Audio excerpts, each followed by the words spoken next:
Good morning, everyone. That is good. How is everyone recovered from our bid for love last night? Yes? Are some of you still sleepwalking today? I am a little bit. My name is Javon Haskin. I am your music director. My pronouns are she and her, and I this morning am joined by Maura and Carol as our song leaders today, along with Brett and our MDUUC Chalice Choir. Hello, choir. We are going for our gathering song this morning. This song was written by an anonymous composer, and the hymn was named they called the tune Robeson in honor of the prophetic voice and magnificent bass voice of singer and activist Paul Robeson. So please rise in body or spirit and let us sing for justice and freedom as we sing. Now let us sing.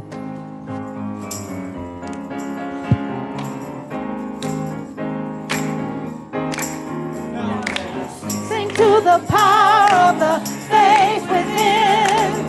Sing to the power of the faith within. Lift up your voice, be not afraid. Sing to the power of the faith within. Sing to the power of hope. Sing to the power of the hope within. Lift up your voice, be not afraid. Sing to the power of the hope within. Sing to the power of the truth. Power of the truth within. Sing to the power of the truth within. Lift up your voice, be not afraid. Sing to the power of the truth within. Love. Sing to the power of the love within. Sing to the power of the love within. Lift up your voice, be not afraid. Sing to the power of the love within. Joy. Sing to the power of the joy within. Sing to the power of the joy within. Lift up your voice, be not afraid. Sing to the power of the joy within.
Oh, we want to say thank you for that. Thank you, Brett. Thank you, Brett, for waking us up with something a little different today. Some of us really need it today. It's great to be with you. Good morning. Welcome to the Mount Diablo Unitarian Universalist Church. I'm the Reverend Leslie Takahashi, and my pronouns are she and her. And I'm glad to see so many of you here today after a big party, so you give yourself lots of credit. And I know we've got more online with their feet up and their coffee in hand, so hi to you as well. We're grateful to have you, whether you're here now or watching this later doing the laundry. Good to be here. It's a good time for community. This is a special welcome. We've got some folks visiting us for the first time here today. We're really glad that you're here, and we've got some folks who are back on campus after an absence. We're glad to see you.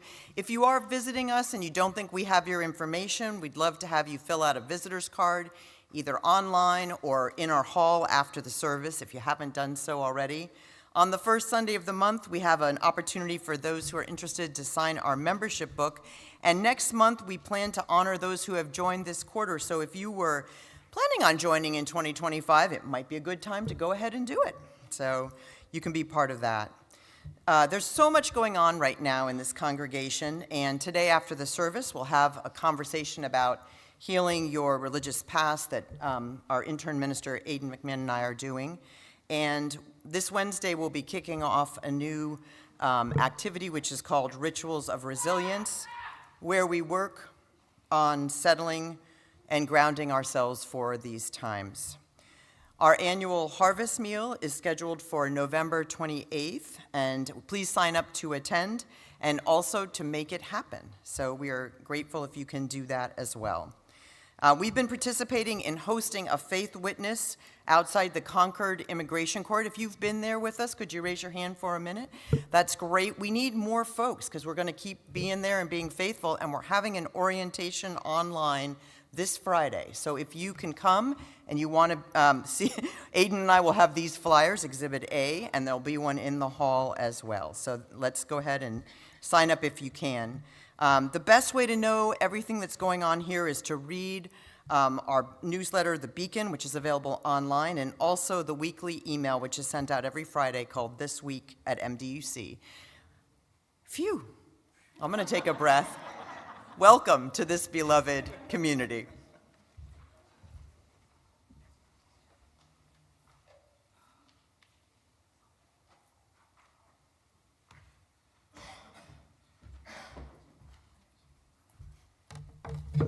Good morning, everyone. I am Patricia Craven, a member of your Board of Trustees, and my pronouns are she and her.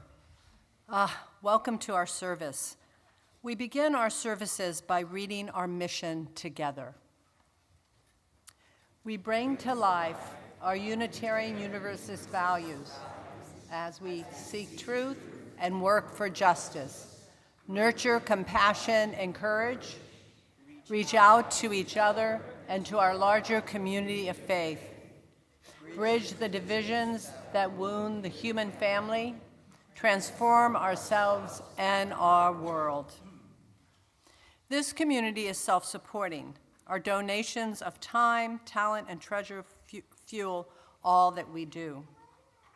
So thanks to everyone who came to our amazing Bid for Love auction, and thanks to all who made it happen. If you volunteered in some capacity at this event, would you please raise your hand, and let's take a moment to especially thank Sharon Solstice for her leadership. So who here?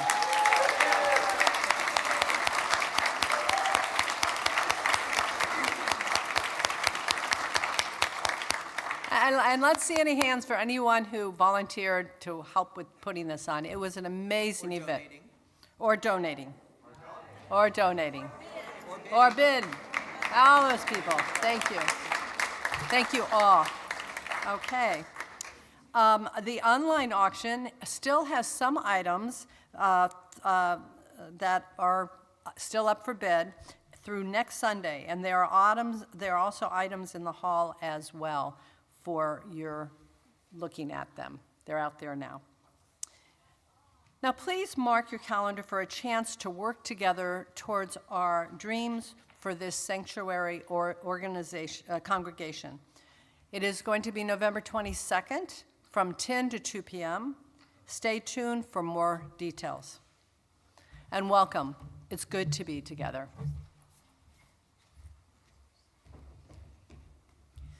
Today we are talking about our time-honored belief that we all should have the ability to be free to believe what we do out of our own experience. So in that spirit, you're free to exchange greetings any way you want.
We resist, we refuse to let hatred in. We rise up, we won't back down. We're in this till the end. We resist, we refuse to let hatred in. We rise up, we won't back down.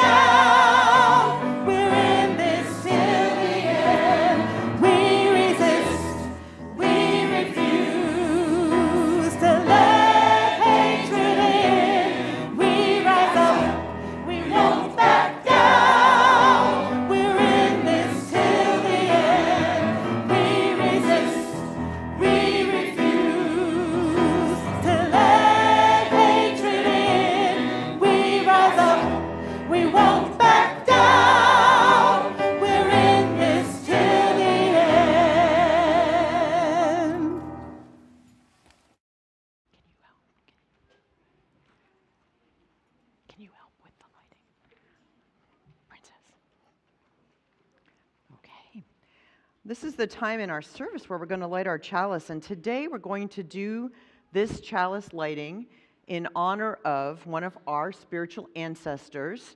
This is Frederick de David, and he was born in the 1500s. Can you even imagine that? So much longer. And back then, he said, we should have the ability to have freedom of belief, and to not have the belief of a ruler have to be the belief that we all have. How many of us feel enthusiastic about that today? Yeah. So, sometimes it's good to be reminded of these things. And these are his words. There is no greater mindlessness and absurdity than to force conscience and the spirit with external power when only their creator has authority for them.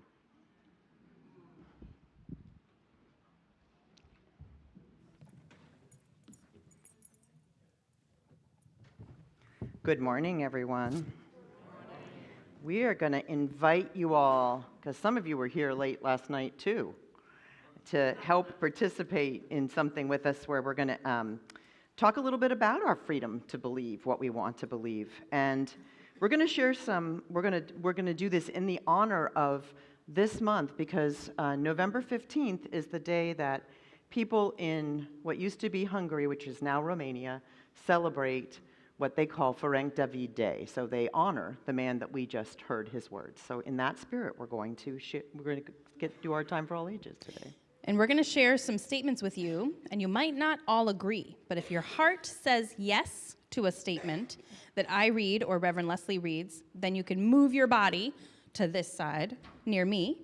And if you disagree, then move toward Leslie. So I'd like to invite you all who are down here just to rise. Yeah. And we're going to read some statements. Let's do a practice round. Blue is the best color. If you agree, move your body toward me. If you disagree, move your body toward Leslie. And if you're somewhere in the middle, you can be somewhere in the middle, yeah. And for those of you who are wearing staff shirts, you should love the color blue. Teal. It's teal. This is teal, a different color. Okay. All right. We got to stay with the facts, all right, Forrest? Teal. Okay. Now, here's another statement. There is only one way to believe about the world and how we should act in it. Only one way. If you disagree, this is the only way I get people over here. Yeah. I started this out right. Okay, but Taylor Swift is the best singer-songwriter. Oh, come on. There we go. Thank you. We should try to be kind to one another, even people who are different from us.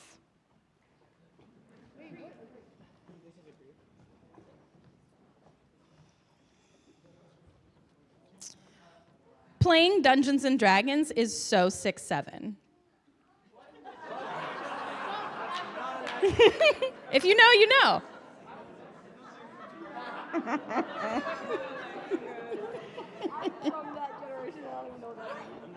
Teachers should, yeah, I'm with you, Max. Okay, teachers should give us double recess because it would help us do better in school. Okay, if you agree. I knew I'd lose all my friends this way. People who are richer as far as money goes are more important than other people. All people deserve good food to eat. Getting your steps in, that's right. All people deserve a safe place to live. All people deserve the right to medicine and doctor care when they need it. Oreos are the best cookies.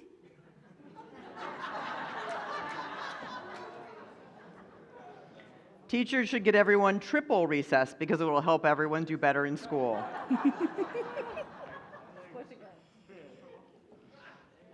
People should be able to have freedom to choose what they believe. All right. Thank you all. So thinking about these things may have made some of you think about someone who believes something differently than you. And maybe it's one of the silly statements, maybe it's something else at your school or someone in your family where you just don't all agree on everything, right? So one of the things that has been said in the honor of Frank David is we don't have to think alike to love alike. And so we ask you to remember that as you go through your days and we really honor each of you in your beautiful, unique diversity. Thank you. And please join us in singing the children and youth to their activities.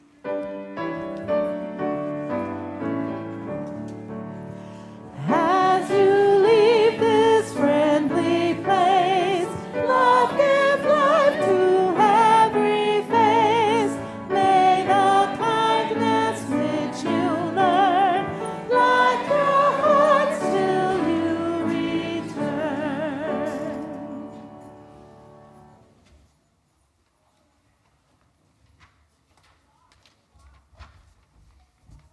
Good morning, everyone. My name is Wes, and my pronouns are he, him, and his. I am so grateful to be part of this community, and there are many reasons why I'm proud of it. One of them is the fact that we can believe and worship any religious principles that we want to, or even not worship or even not believe on anything at all. We gather here as a community based on the fact that that each one of us will support and respect what we want to believe and worship towards the greater good of humanity in general. I just did an online research and found out that there are 8 countries in the world that to this date doesn't have religious freedom. There is about, listen to this, 1,825,759,000 people who doesn't have religious freedom. That's a huge number, huh? Just think how privileged we are right here, right now. I was born and raised Catholic, from a Catholic father and a Protestant mother, who then converted herself into Catholicism when my parents got married, and then to spiritualism when they got divorced. So she had 3 religions there. My mother had the freedom to change her religion. How great is that?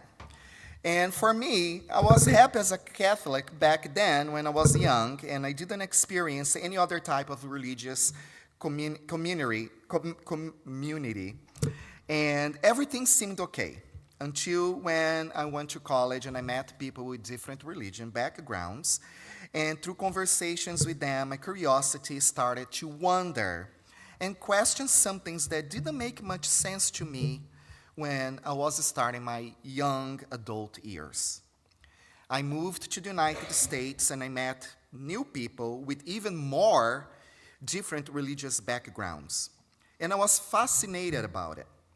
I wanted to explore and learn about other religions. And that is how I found the UU Church. I now believe in a very wide mix of theories. Some of what I was taught on my own youth, and some I have learned throughout the years.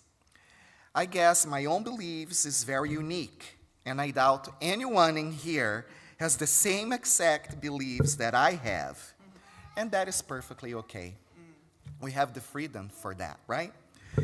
I am okay with that, you are okay with that, and we are all okay because we have the freedom to do it so. Let's worship and celebrate this freedom together. Thank you.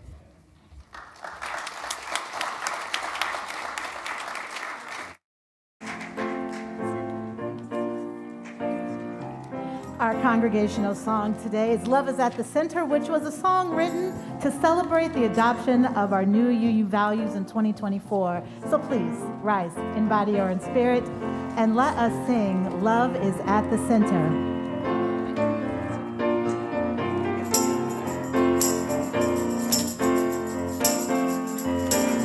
I believe in the power of giving. I believe in the power of change. I believe in the power of differences. I believe in love. Love is at the center. Love is at the center. At the center there is love. Love is at the center. At the center there is love. I believe in the power of justice. I believe in the power of fairness.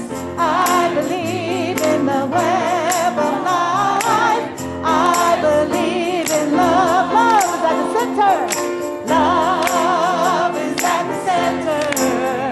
At the center there is love. Love is at the center. At the center there is love. Let's sing it again.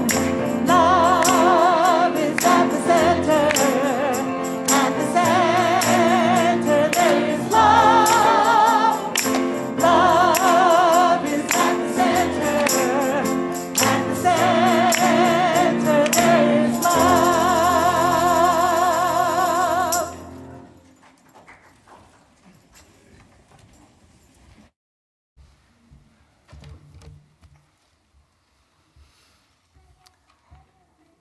Now we enter the part of our service where we uplift the joys and sorrows of our community. I'm going to ask Reverend Leslie to light our first candle in honor of Veterans Day. And if you have served, if you are a veteran, I'd like to invite you to stand or make yourselves known to the congregation so that we can honor you.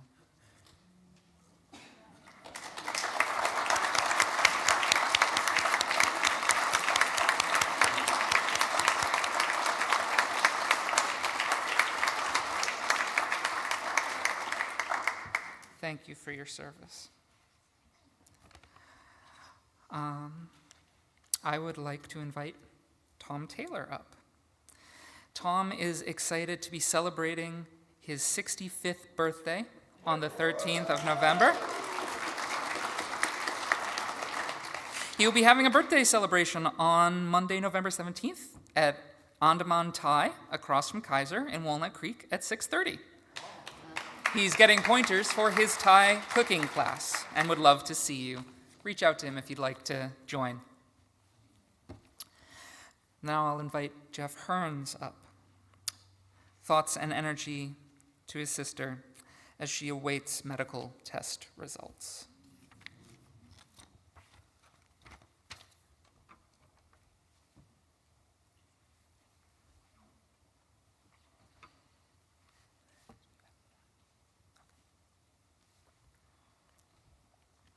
And now I'll invite Leslie to light a candle for those other things that we might be holding in our hearts, the unspoken or yet unspeakable things that we are carrying. Thank you.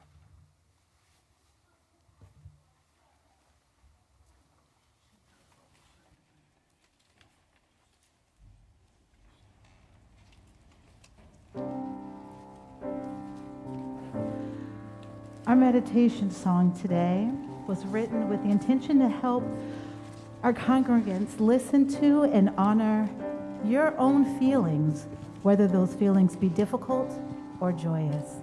So please remain seated as we sing, "Be Still and Breathe."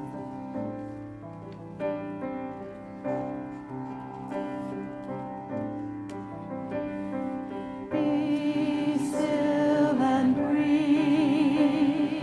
Be still and be. Listen to heartache. Listen to grief. Be still and breathe. Be still and breathe. Listen to gladness.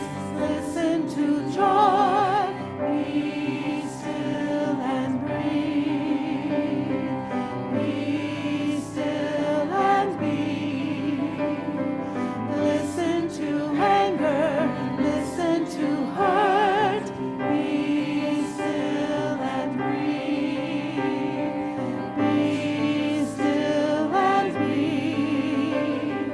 Listen to beauty. Listen to grace. Be still and breathe. Be still and breathe. Listen to you. Listen to me. Be still and breathe. Be still and breathe. Be still and breathe. Be still and breathe. Be still and breathe. Be still and breathe.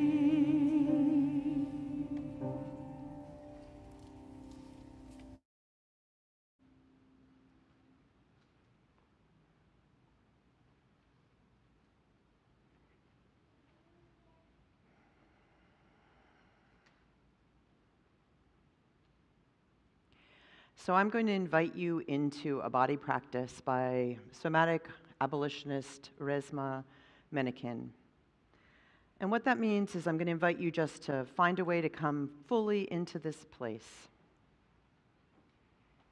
And for some of us, it helps to lower our gaze or close our eyes. For some of us, it doesn't. Whatever works, you can do what your body needs. We have that freedom. And I'm going to invite you to just check in with yourself about this week.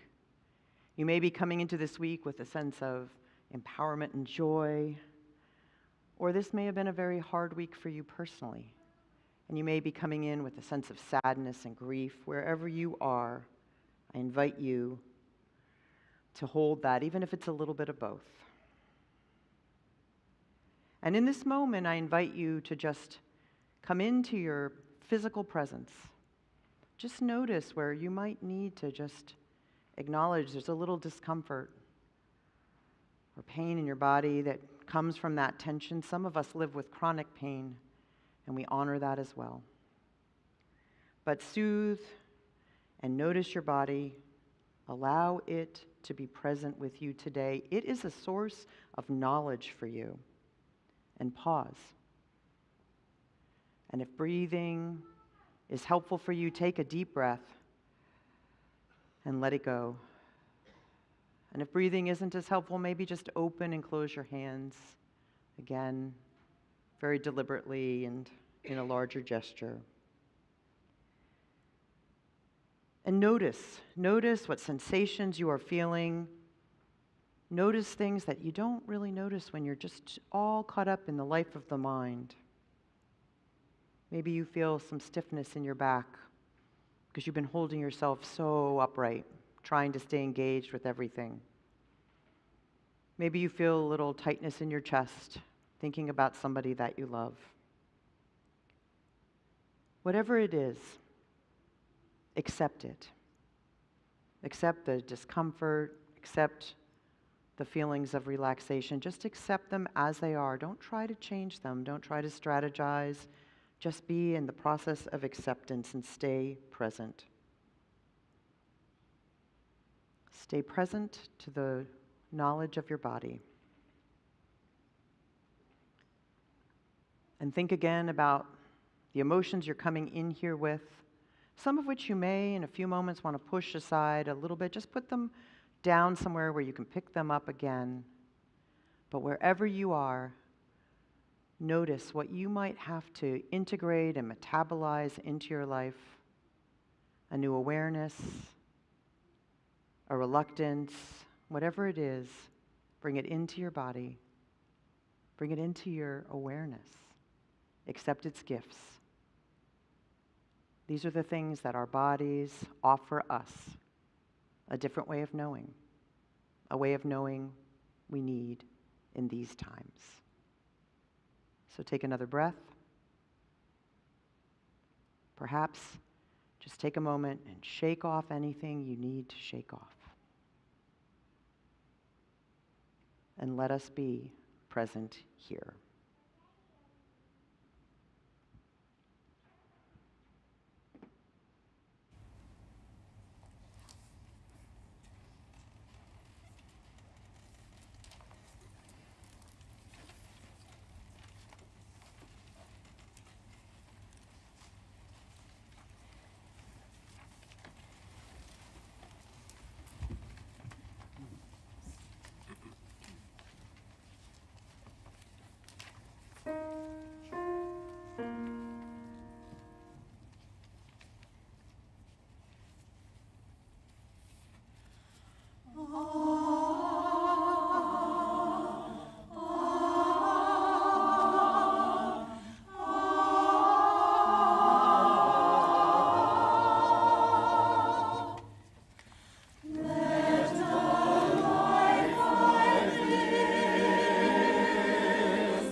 It's a bit of an obstacle course getting from the choir to the pulpit here.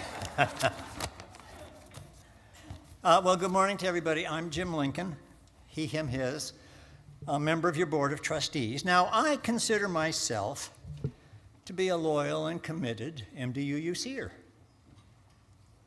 very much like all of you. But I will have to admit I enjoy visiting other UU congregations from time to time.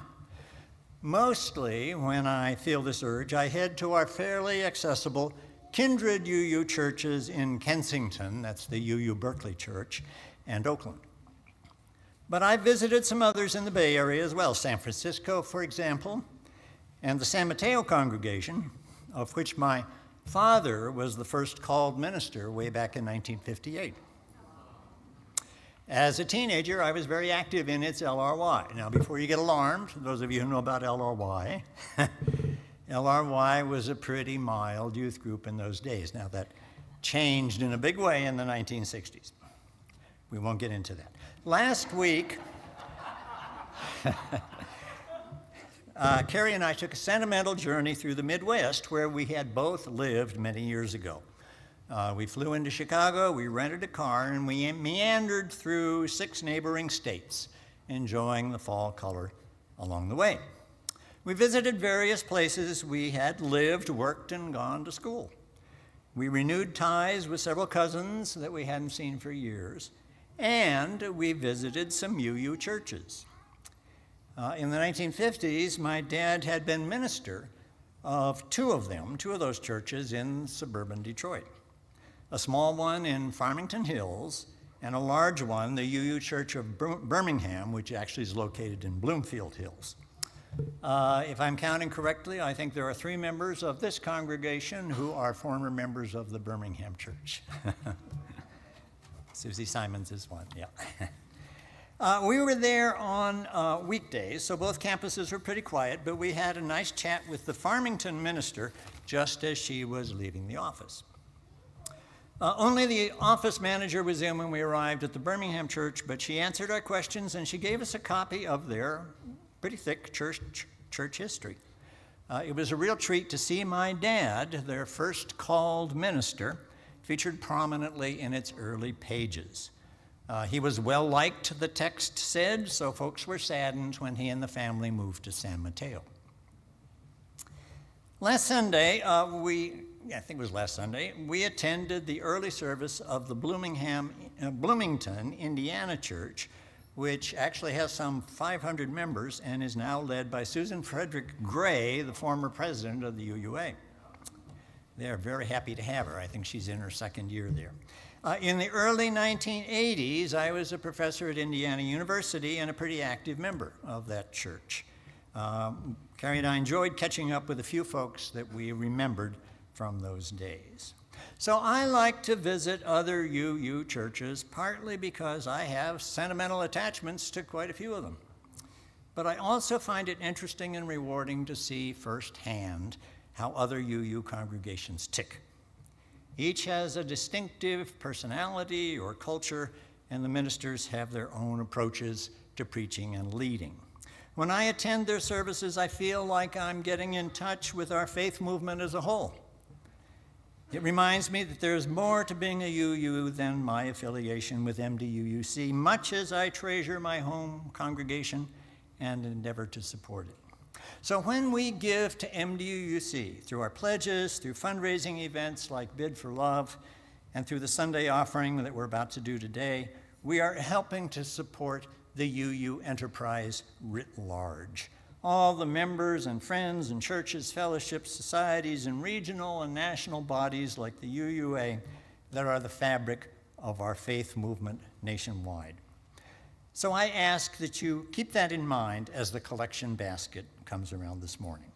I think you all know the drill. Those of you who are online watching the live stream might want to grab your phone or go to your PC and navigate to the MDUUC website and follow the instructions there on how to give online.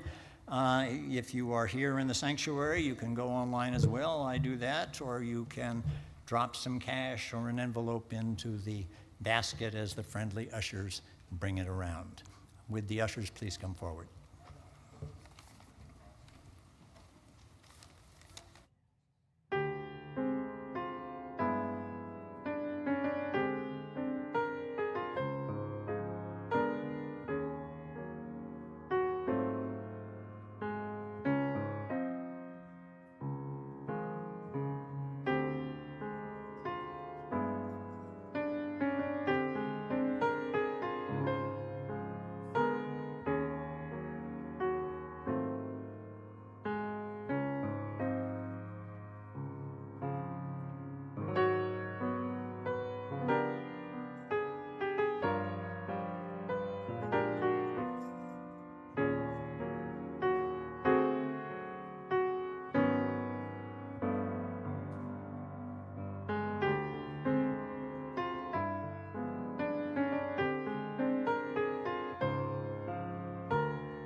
Would you please join me in the dedication of the offering?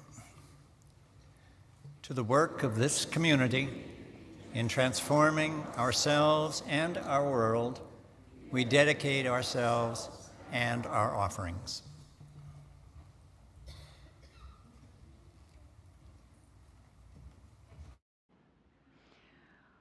While Jim is making the long trip back to the choir loft, can we just thank our choir for being here today?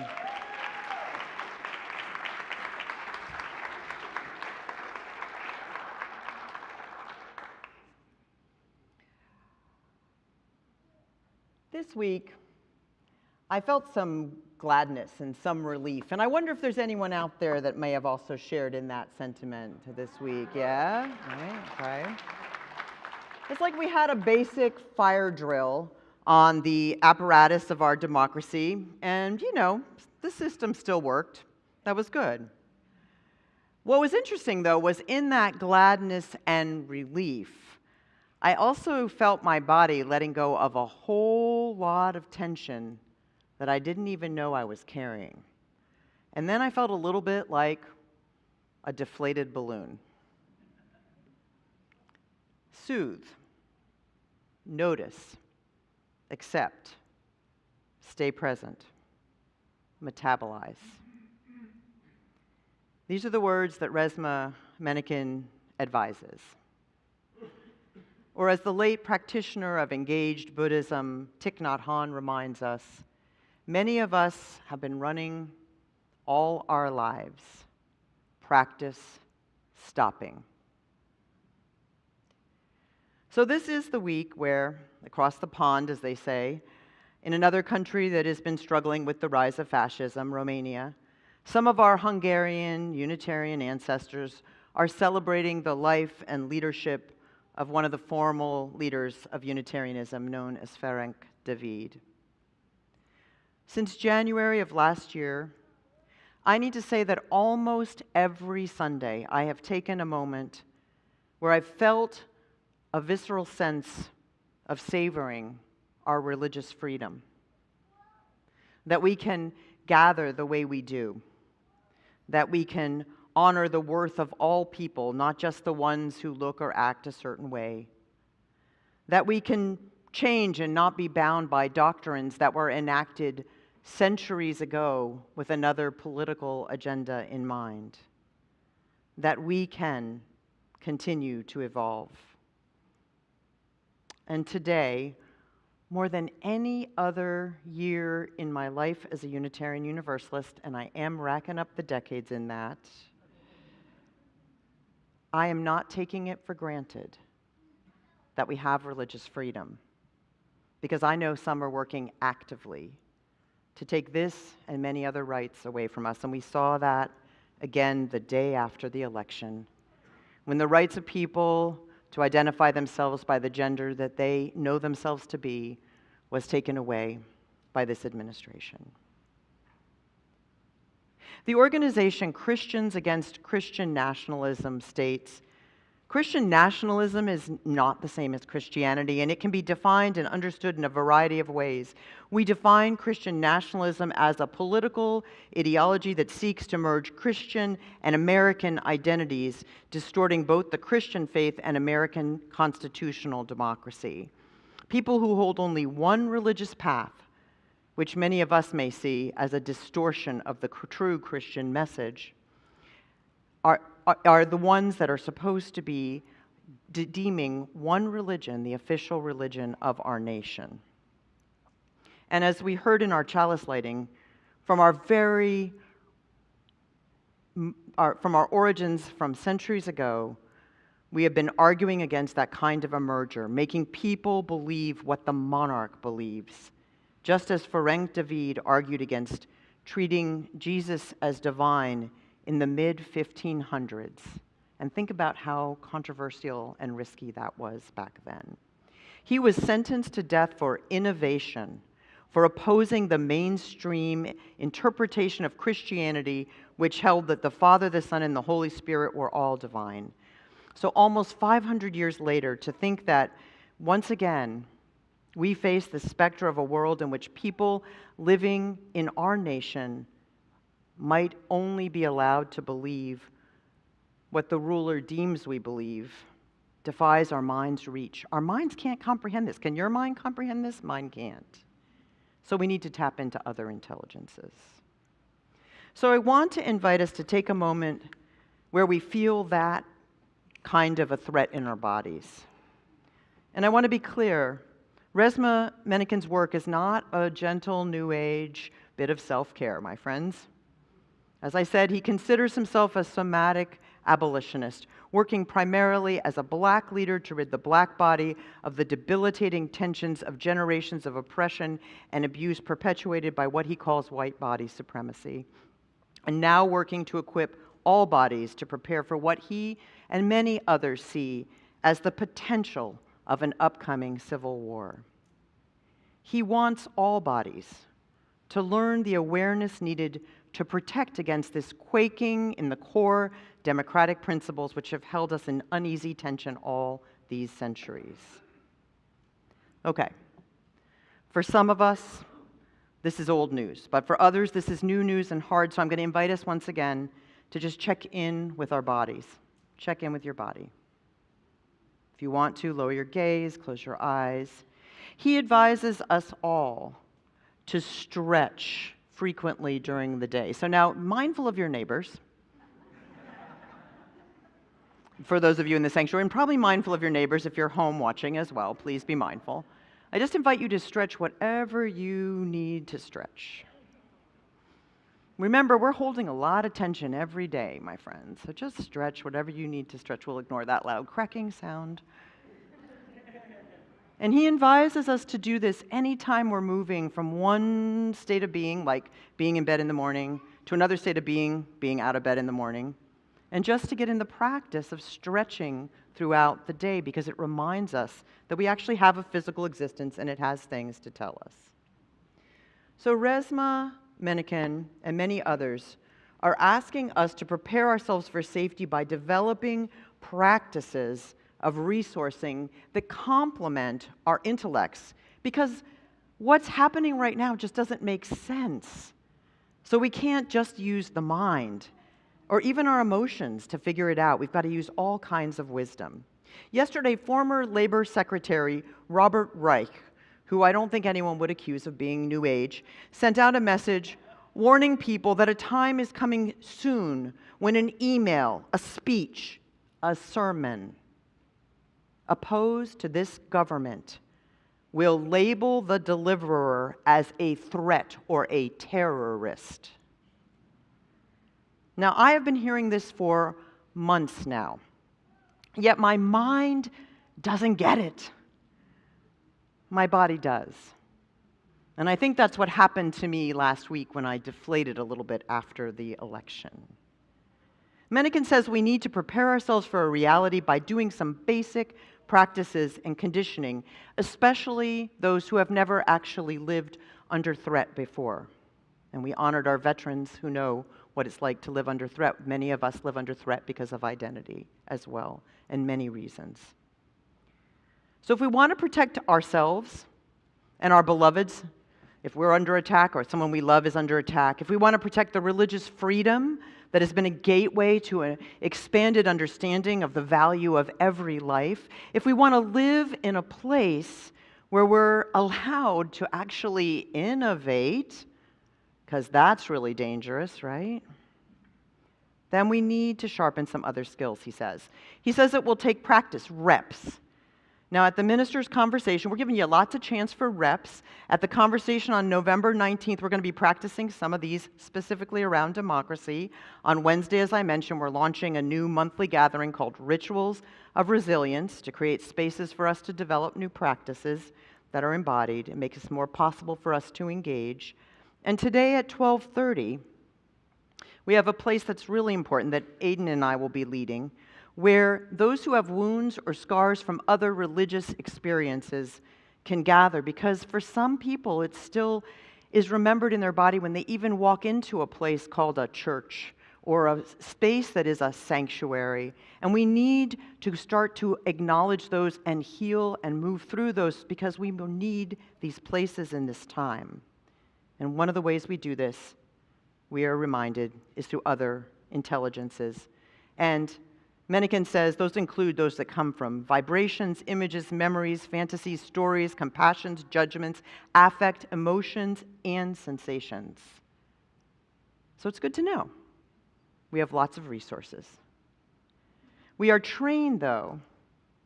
I mean, how many of you thought, what are you talking about? That sounds ridiculous. Because we are trained by the culture in which we are in to be fearful of new ideas. We're still a little fearful of innovation, but we're also fearful of those who are different from us. So what Mencken says is we have to build our muscles to challenge not only those preconceptions, but also when we know that someone is different from us and we feel that fear within our bodies, to recognize it and decide what we're going to do from it. Sometimes it might be very justifiable and we need to act on it. Sometimes it may just be an acculturation that we want to let go of. We have to learn other skills, and he says we do this by doing reps. Okay, so we're going to try this again. So I'm going to invite you to take another moment and recall a time when you felt as if someone around you was displaying hostility. Just take a moment, go inside yourself, however you do that, and just notice, what do you feel in your body? Where do you feel it in your body?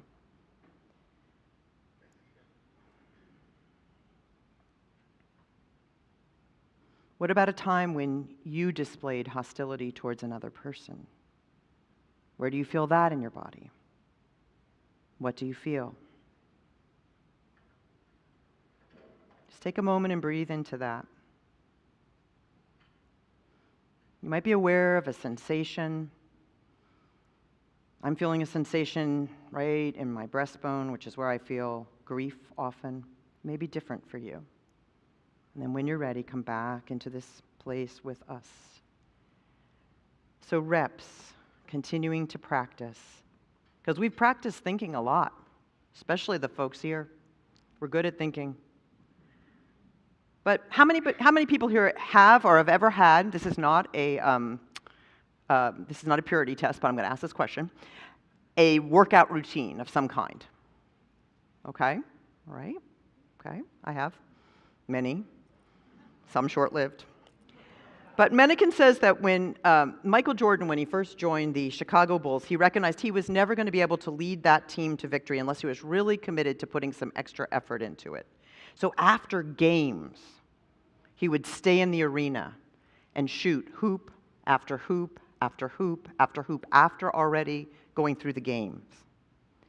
And I believe him when he says this because I actually was a freshman the last year Michael Jordan was playing for the University of North Carolina at Chapel Hill. And I have a memory of going down to the student union and seeing him shoot pool. And he was just sitting there shooting shot against shot of shot against the same point in the bumper, trying to master one particular shot. So we need training. Because when we're faced with things we aren't used to, when we're faced with difference, the dominant culture tells us we should disengage, and what we need to learn is to engage. So here's another practice. I'm getting my steps in here next to the pulpit. Take another moment. Think about a time when you truly disagreed with someone that you care about. What did it feel like? Where are the places that are tight, the places that ache? Where do you feel it in your body? Breathe into it. Be aware. Notice. What is it telling you? What do you understand by exploring this? And as you come back into the room, I'm going to tell you that this is the part of the sermon today where we talk about all those topics we don't feel safe to talk about over holiday meals these days. Right? And I want to be clear, I am not advocating doing reps at the holiday table, like making your point again and again and again, like you're Michael Jordan shooting that shot with the cue ball. No, that's not what I'm saying. But it might be that noticing what happens in your body when you're in those moments might give you some skills you could use and develop over time.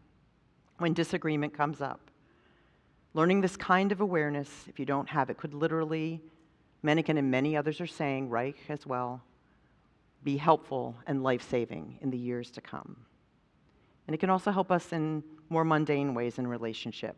Because the further we get away from one another, and that is a big goal that is being perpetrated on us, is to separate us from one another, to convince us that we don't need each other, to convince us that some of us are the enemy and some of us are the saved. And the further we get away from one another, the more possibility there is that responding to violence will be our only choice. I talk to many of you every week who are afraid of the way you or others that you love are being drawn into a vortex of othering and dehumanizing others. You have the neighbor who stopped meeting your eyes, the beloved child who's starting down that fundamentalist path as the only right way, the grandchild who's defending Nazi ideas. It's happening to all people around us as well. An activist, Miriam Kaba, notes that when we talk about being in an accountable relationship, we actually have to be in relationship to start with. There's no way to have an accountable relationship if we're not in relationship. So we have to do that. Many of us are already concerned about self-defense, and others of us are needing to learn what it even feels like in our body to feel fear because we haven't had that experience much. Mencken says, this is one of the vulnerabilities that can occur under the dominant system we have, where some bodies, white bodies, are treated as being better than other bodies. And those who have generally felt safe no longer know the cues that are needed to help protect us against danger. And others who have been the victim of othering have learned to push them down so that they're not overwhelmed. He says it's time for us to understand and reclaim those intelligences. So I'm going to invite us one more time into our bodies to lower our gaze. Take a breath. And if it feels like it's a lot, just shake it off for a minute. Shake it off. Imagine you're with somebody you might be with over these holidays, with whom you differ. And imagine practicing this, soothing yourself, noticing where you feel the tension in your body, accepting it, staying present, and then taking note of what you need to metabolize, what you need to process, what you need to explore further.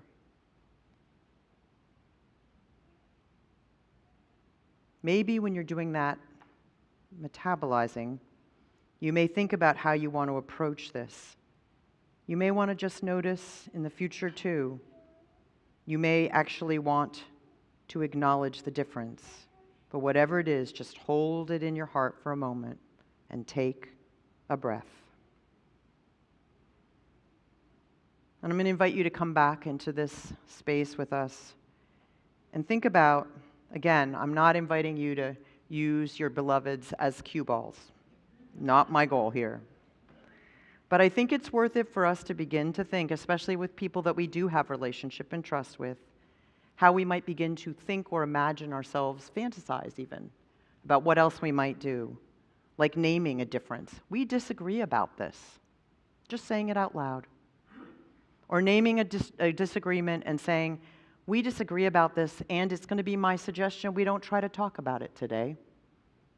Or naming a disagreement and setting limits. For example, if it's your home, I'm so glad that you're here, but in my house, we do not demean others. Just try it on. You don't have to even do it, but just try it on in your mind. It's important to think about how we begin to develop these skills. Now, wait, take another moment, look around. Look around at people. You could even meet someone's eye. Those of you online, we're with you.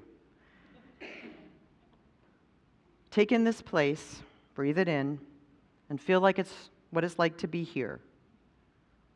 Feel what your barriers are to being fully here. Take another moment and experience what's happening in your body and settle in. Because that's what we have to learn to do, is to settle into the reality we're in. So let's settle in, my friends, to our own truths, to our ability to hold the truths of others, to the presence of other people of goodwill, to the presence of spiritual ancestors such as Frank David, who reminds us to celebrate and never take for granted the gift of religious freedom.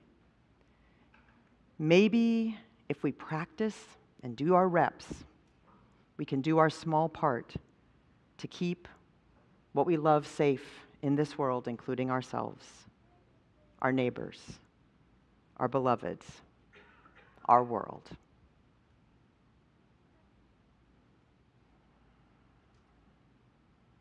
May we be the ones to make it so.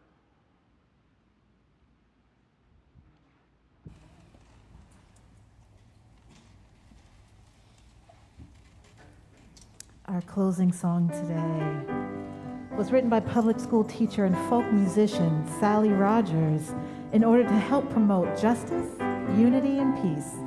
Please rise in body or in spirit and join us in singing "Love Will Guide Us."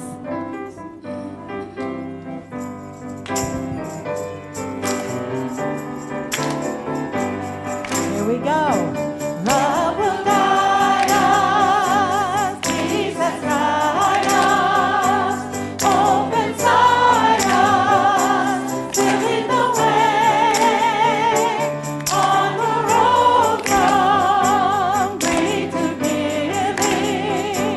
Love will guide us through the hard times. If you cannot sing like angels, if you cannot speak before thousands, you can give from deep within you. You can change the world with your love. Love will guide us. Love will guide us. Peace has guide us. Open side us. Filling the way on the road from free to giving. Love will guide us through the hard times.